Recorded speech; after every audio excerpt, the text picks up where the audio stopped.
Greetings, fellow travelers. This is Captain Olimar with the fifth and final presentation of the treasure catalog. This has been an interesting journey covering all these treasures, and I can't believe we're finally nearing the end of it. We begin with the Ultra Hyper Technology series, beginning with Dimension Converter. What your eyes might see is not an exact representation of reality.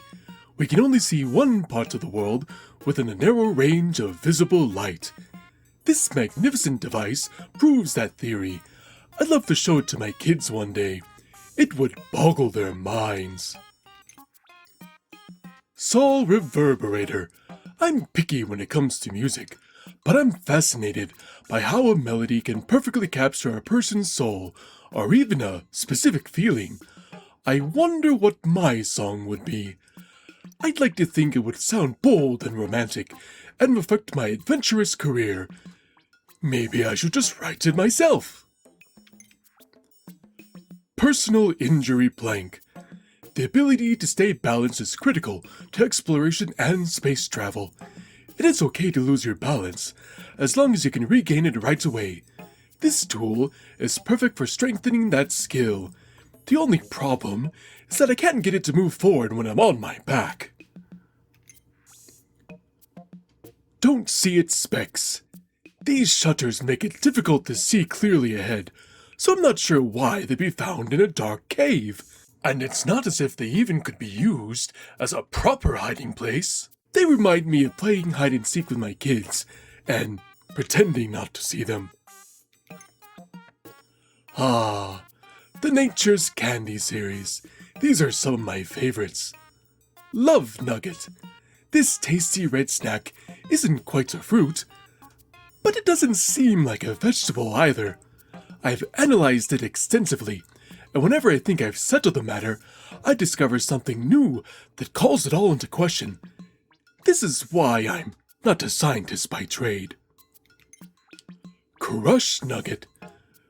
When I was a student, a girl in my class asked me to go shopping with her. It would have been rude to refuse, so I went. My friends kept hassling me, saying it was a date. It was so embarrassing, but come to think of it, my wife asked me out soon after that. I wonder if she was jealous. Anxious Sprout. This plant grows so fast, it reminds me of my own children. One day, they're little babies in my arms. The next day, they sprouted up into fully fledged people. I have my wife to thank for that. She does so much while I'm so frequently away for work. Crew Cut Gourd. I once saw a prototype of a spaceship shaped a lot like this. Unfortunately, it didn't fly straight. It just spun around in place. Examples like that are why I prefer a more traditional approach. Being original for the sake of originality is usually a waste of time. Child of the Earth. During my explorations, I found vegetables like this. I've never seen anything like them. This dark-dwelling vegetable stores all its nutritious energy in its roots. I think the name that it's been given, Child of the Earth, is very fitting. Daughter of the Earth. When my son was born, I was almost immediately worried about him, but it was different with my daughter. I sensed from the start that she was strong-willed and sturdy. A sweeter version of her mother. This Daughter of the Earth reminds me of her. Mysterious Carriage. Large. And the size is right for retrofitting into some sort of vehicle. Maybe a carriage? But then what do you do with all the goopy insides? Flippantly throw them out the window as you roll away in your fancy new transport? Never! I am vehemently opposed to wasting food. Snack Bean. I don't need any special tools to break open the shell, and the fruit inside is edible. Cracking these open is so satisfying that I find myself getting carried away and opening more than I could possibly eat. Note to self, work on moderation. Foolish Fruit. The shape of this fruit looks a lot like my grandpa's face. It's so similar that if I were to name it, I'd call it a crampy face fruit. My wife always thought my taste in names was catastrophically bad, which is why she named both our children. But I think this one has a certain ring to it. And now we've arrived at the Sword and Shield series. The last shield. The first time I rode in a spaceship, I was a student working part-time for an interspace transportation company. The excitement I felt during that first launch was unforgettable. The iconic rocket engraved on the shield reminds me of that moment. Ring of Return Shield. When I was little, I'd look at pictures of the planets and imagine that the rings around them were roads you could travel on. Of course, once I got to space, I learned that those rings are usually made up of dust particles. I've never been so disappointed. Satellite Shield. Someone told me that when a satellite is decommissioned, some of its lights will start to blink spontaneously as it falls through the atmosphere. It's likely a glitch, but I'd like to believe the satellite's sending one last message before burning up into nothingness.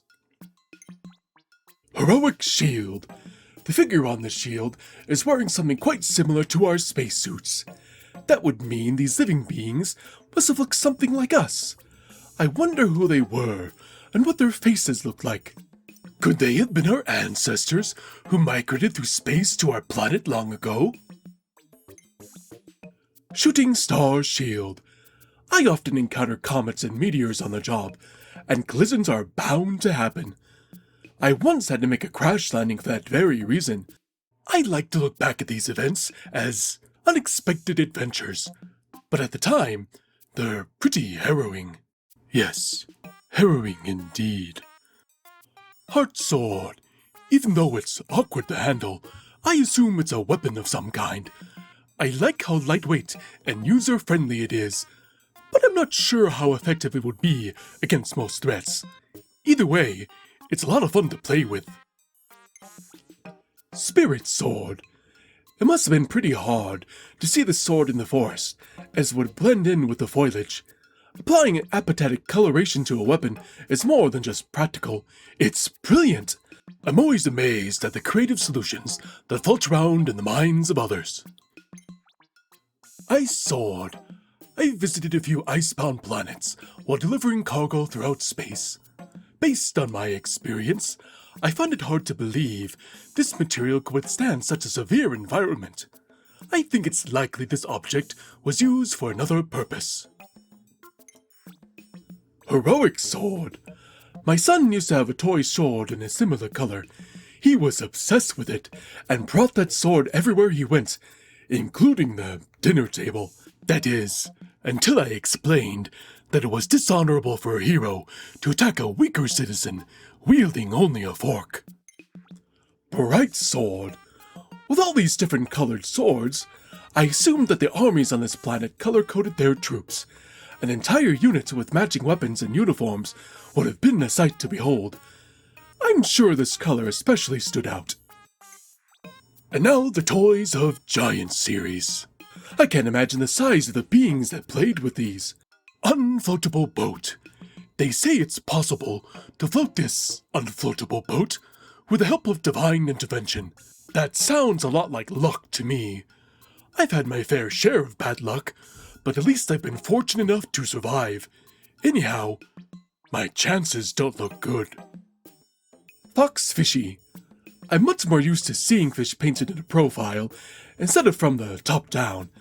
I suspect this is supposed to float on the water, but I'd be quite startled to encounter a fish like this under normal circumstances. Space Spinner. The movement of the universe always seemed slow to me, but it's a matter of perspective. Maybe the movement of this object is how a higher power perceives it. We are all so small in the grand scheme.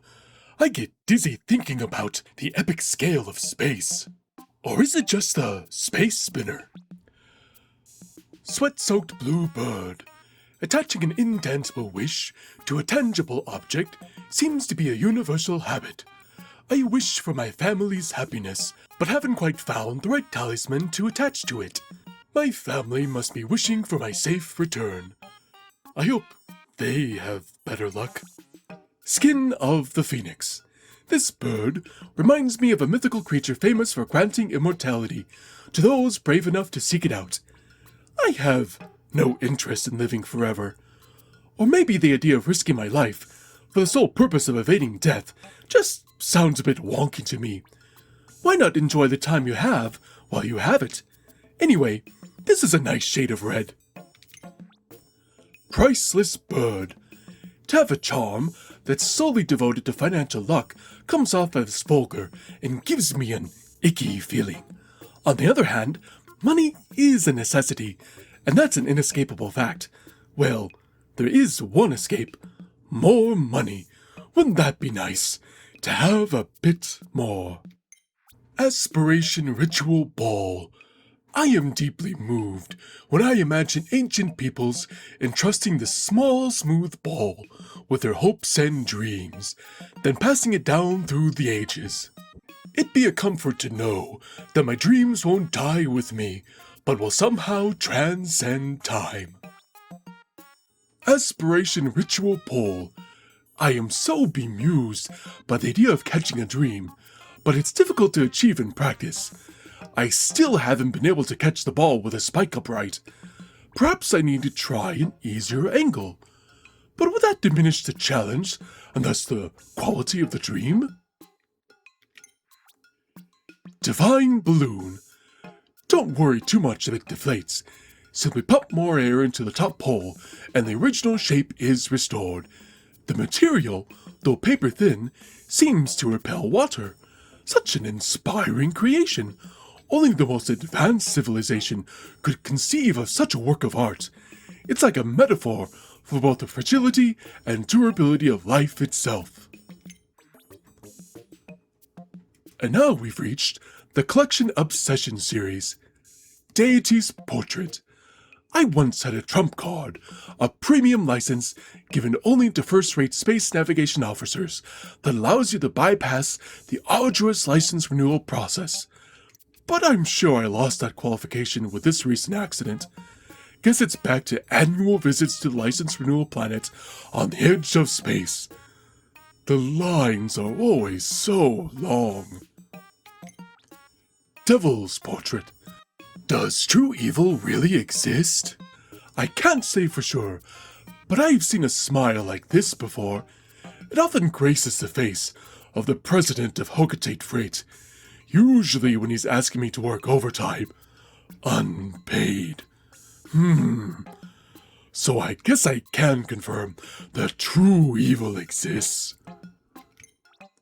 Courage Emblem. Some might look at this and see a symbol for life, but this treasure better represents courage. The two are closely related, of course. Power and wisdom also have roles to play, but without the courage to take that first step, your journey cannot begin. Power Emblem. There's physical power, and then there's mental power. Anyone who's witnessed an argument between me and my wife could clearly see who's quicker on the feet in the heat of the moment. That doesn't bother me so much. I just wish I had the same fortitude and would to stand up to the president. Wisdom Emblem. Possessing wisdom isn't always a good thing. Sure, you can examine a subject from multiple angles, but you can also get stuck in a maze of thoughts. Am I envious of people who can just act on instinct without overthinking every last detail? Let's see. I don't. Maybe. Love Emblem. If my travels through space and my time spent observing various life forms have taught me anything, it's that love can take many forms. Some creatures get the nutrition they need to grow their eggs by eating their mates. But that's an extreme example. Money Emblem. The love I feel for my family and the passion I have for my work are so very important to me, but so is money. Love and passion are all well and good, But you can't appreciate any of it if you go hungry. And you'll go hungry in this universe without money. Work emblem. In my line of work, it's crucial to stay on top of your to-do list. When things are busy, it's easy to get sloppy and let things slide. But that's when consistency matters most. There's nothing like that rush of joyful relief you feel when crossing off a task. Ooh, shiny. Gold nugget. Appears to have the same composition as the gold on my planet. I've heard that some heavy elements, like gold, are created during rare collisions between neutron stars. But to think the same element exists on a faraway planet reminds me, space is so vast. I do apologize. I had to step away from recording for a time, but it looks like we've actually arrived at the final series. Let's finish out strong. The final series is Hands of Fate. Beginning with Long Shot Totem. I've lived through some harrowing events, and the trick to surviving in space is to prepare for every possible situation. But this is technically and literally impossible. Sometimes you just need to roll the dice, hope for the best, and let the universe do its thing. Go with the flow, Totem. Having to choose 1 out of 20 possible scenarios during a voyage through space would be an object lesson in randomness, and very unfortunate. On the minuscule chance it should ever occur, the only solution would be to throw up your hands and laugh. Chance Totem. When I gaze at this stone, I can feel my fate being forecasted. It must know what's going to happen to me. I'm sure it sees that I'll be hailed as a brilliant visionary and brave explorer when I return to Hokotate. Difficult choice, Totem. While exploring, I'm often faced with a difficult question. Which way do I go? North, south, east, or west? A tool like this could be useful in those moments. Of course, one roll would be too random. It'd be best to roll it 100 times and take the average result. Talisman of Life. Crane. I hope to one day celebrate a high-numbered birthday, but I don't think there will be any large birds in attendance at the party. Just think of how much trouble they could cause. If space has taught me anything, it's to plan for the worst-case scenario. Cherry Blossom. Springtime always reminds me of the day I moved out of my parents' house. At first, everything was fresh and exciting, but I quickly realized that life on my own was a lot harder than I expected. I also realized I should thank my parents for all they'd done for me. And now the moon talisman of life. When my son was little, he thought the moon was just a powdered donut in the sky. He would cry and cry, "I want to eat the moon!" Apparently, I was the same way. These days, he loves to look at the moon through a telescope. Guess the apple doesn't fall far. And now the rain talisman of life. I love rainy days. They're the perfect time to catch up on paperwork, relax a bit, and dream about my next big adventure. That is, if I have any energy left after entertaining my kids, who can't go outside and play when it's wet. Ugh, I'll take what I can get. And now the Phoenix Talisman of Life. Maybe this object would help increase productivity at Hokotate Freight. So would a better spaceship. Maybe it's my fault. If I stop miraculously surviving such dangerous situations, the president might realize we need to upgrade our equipment. And we've circled all the way around. We have completed every item in the treasure catalog. If you enjoy this type of presentation, be sure to check out my extensive thoughts on every creature in the Piclopedia. Until next time, good luck, and farewell, explorers.